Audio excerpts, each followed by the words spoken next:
এটা হলো অক্সিজেনটাকে এই বস্তা দিয়ে চাপা দিলে অক্সিজেনের ভিতরে আর ঢুকতে পারে না, ফলে আগুন নিভে যায়। অর্থাৎ অক্সিজেন কাট আপ করে স্পোডারি সিস্টেমে আগুন নির্বাপন। এই পদ্ধতিটা হলো অক্সিজেন কাট আপ করে স্পোডারি সিস্টেম।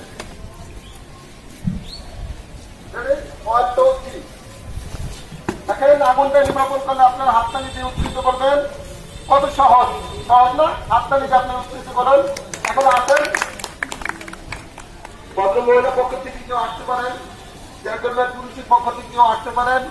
যে দুটো বস্তা, আমরা দুইটা বস্তা ব্যবহার করার একটা নিয়ম আছে, আপনারা আমার দিকে লক্ষ্য করলে বস্তা আপনারা আগুন নির্বাপনের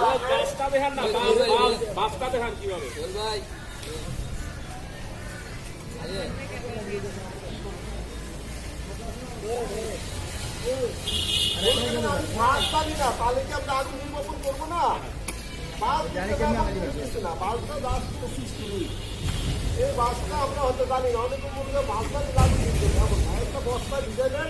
এটা একবারে সহজ করে দিলে আমি বলছি, ভাত কোনো অত্যাবশ্যক না। অত্যাবশ্যক হলো যেটা যে আগুন নির্বাপন করবেন ওই জিনিসটা ভিজানো।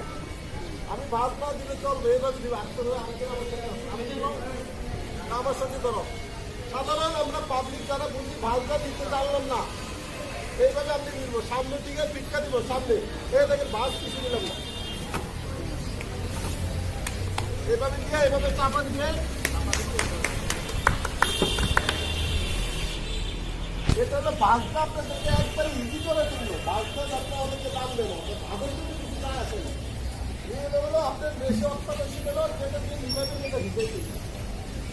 ভাতটা তাহলে বেশ লোক এটা কি সুন্দর দেয়, এটা দিয়া এই পাত্র খাইয়ে দিলাম, এই সামনে দিতে দিতে হবে। অনেক কিছু ভুল করি আমরা, দেখেন যে ভুলটার কারণে আগুনটা আবার নিজের গায়ে